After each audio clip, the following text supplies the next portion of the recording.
My name is Paisley, and I come from a single-parent household. When I was young, my father passed away, and since then, my mom has been raising me on her own. I never felt sorry for myself, though, sure, I didn't get to spend as much time with my mom as I'd like, but I admired her deeply. She worked tirelessly to keep the architectural design firm she and my father had built running. I looked up to her as a strong, independent woman, and I dreamed of becoming just like her, driven, successful, and determined.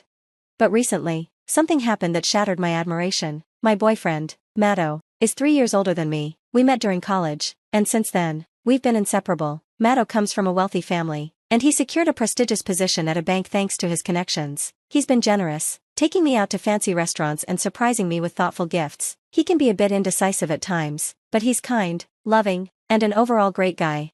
We've been talking about marriage recently. I graduated from college this spring and just started working, so the idea of marrying right away seems a little daunting. Plus, I want some time for myself, but we agreed that we'd love to start our life together in the near future. Today, I'm meeting his parents, who, in the not-so-distant future, will be my in-laws. I'm both excited and nervous as I prepare to meet them and share our plans to get married.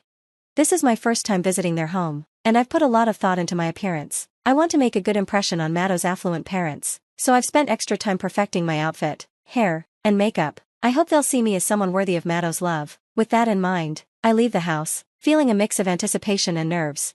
Mom, I'm heading out to Matto's today, I called out as I grabbed my bag. Oh, right, just be polite, okay? She replied, glancing up from her computer as she worked from home. Of course, I'll see you later, I said, stepping out the door with a smile. After a train ride and a bus trip, I finally arrived at Matto's house, located in the neighboring town. It was a massive, fairy tale-like mansion. I'd confirmed their favorite cake shop ahead of time and brought a cake as a gesture of goodwill. I rang the doorbell, feeling a flutter of excitement in my chest. Paisley, we've been expecting you. Welcome. Matto greeted me with a warm smile as he opened the door. As I stepped inside, I couldn't help but marvel at the grandiosity of the house, the expansive rooms, the luxurious decor. It was clear that Matto's father, an executive at a major bank, had a wealth that was almost beyond comprehension. Nice to meet you, I'm Paisley, I said, my nerves getting the better of me. I bowed politely, hoping my smile would hide how overwhelmed I felt by the opulence around me. Welcome, Paisley, we're delighted to have you, Matto's mother said warmly. Please, have a seat, I'll make some tea.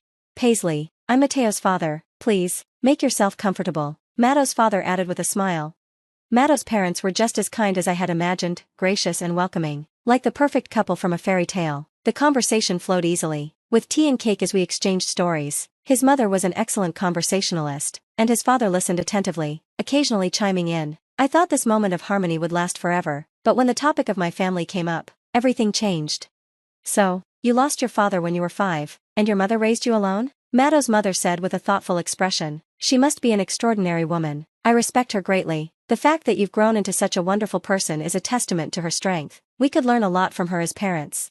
Yes, my mom is definitely my role model, I replied, feeling proud and hopeful that I was making a good impression.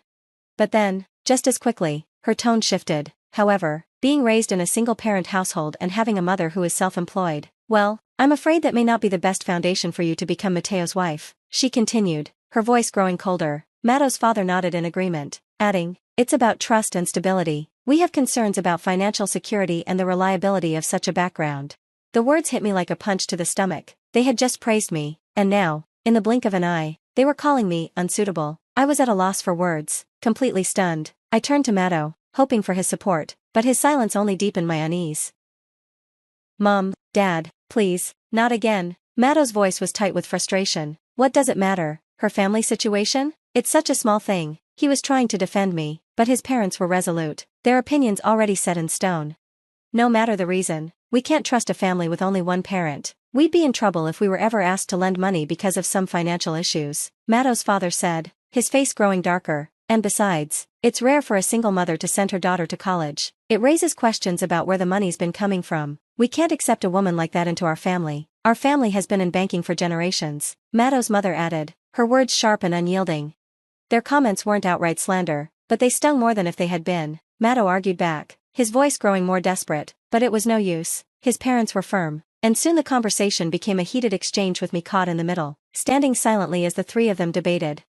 We can accept that you're just having fun with her, but you should consider the reality of marrying her. The gap between your lifestyle and hers is too wide. It's inevitable that you'll break up eventually, and it would be better to face that now. Matto's father concluded, his tone final. Matto fell silent, unable to argue any further. He just stood there, looking at the ground, and when he finally turned to me, his gaze was downcast. "I'm sorry, Paisley, I can't marry you after all," he said softly, as if the words were physically painful for him to speak. I was stunned. "What, you're ending it because of my family? Is that really the reason?" I asked, my voice breaking with disbelief. Matto hesitated, his eyes searching mine, but he couldn't find the words. "I don't want to hurt you, Paisley, please don't blame me for this," he said, his voice thick with guilt. "You've known about I can see now that's the kind of family they are," my mother said, her tone steady, but with a hint of sadness. It seems like Matto was just going along with them. "Honestly, a marriage with someone like him wouldn't have lasted anyway. It's probably better that you didn't marry him," she added, trying to comfort me. "Mom," I began, but she cut me off gently. "It must have been tough, Paisley, but you handled it well, despite all the hurtful things they said." She knew how much I had been through. Her words soothed me, and she pulled me into a hug. Then, her expression shifted to something more practical. "Which bank does Matteo's father work for?"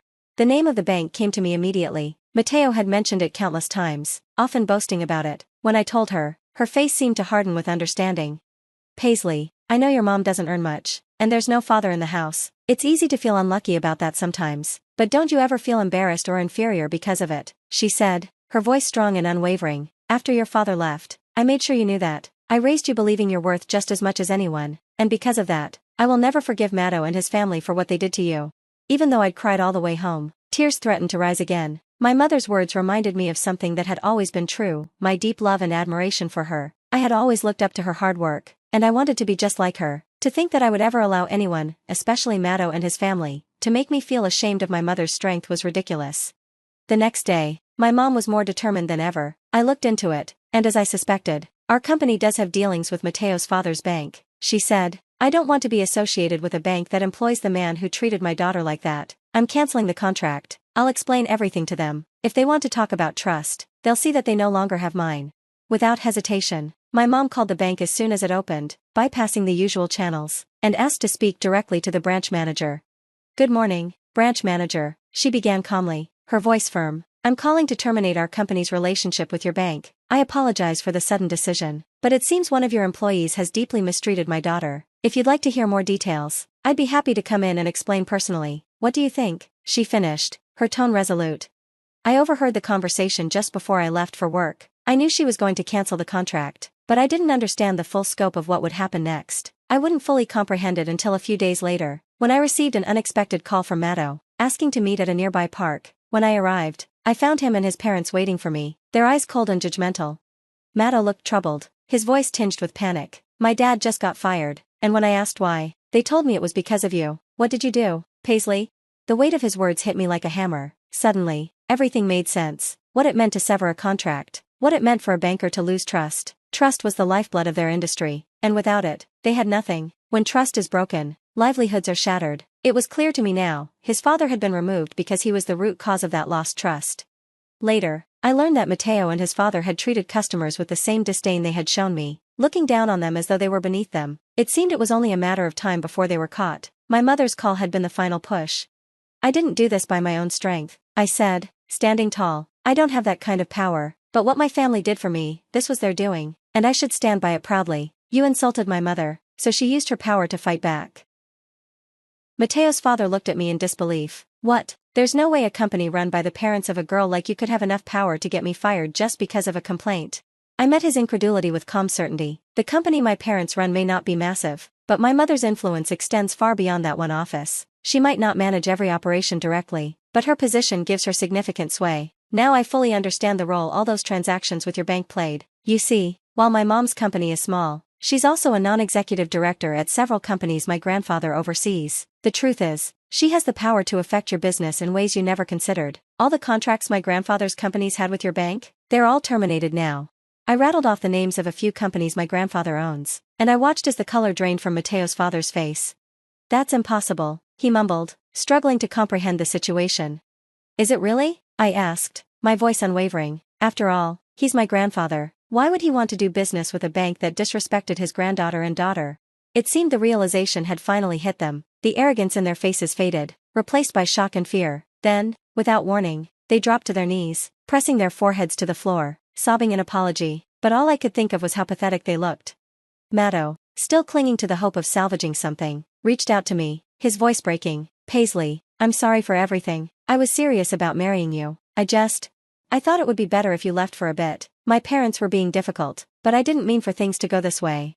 His words fell flat. The excuses kept coming, one after another, but they were as empty as they were pathetic. It was clear he was trying to save face, but I had already given up on him. I pulled my arm away from his grasp, my voice cold and firm. "My mom is incredible. She's my role model. You don't deserve her respect, and you certainly don't deserve mine. I don't want anything to do with you anymore. You disrespected my mother. What you did was unforgivable. I'm leaving because my mom worries. Goodbye. Don't ever contact me again."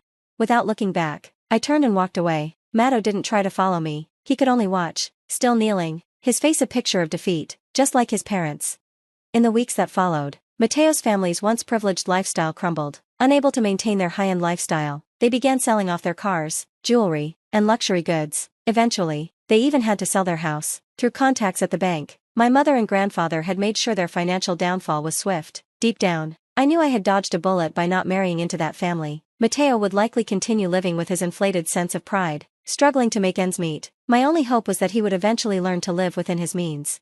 As for me, I had just started my own journey into the working world. There were more things I couldn't do than things I could, but I was learning fast. Of course, my experience had taught me to be more discerning in choosing a partner, but above all, I wanted to become stronger. Just like my mother, she was the person I aspired to be, someone who could protect and support her family with grace and strength. Every day, I would work toward becoming that kind of woman.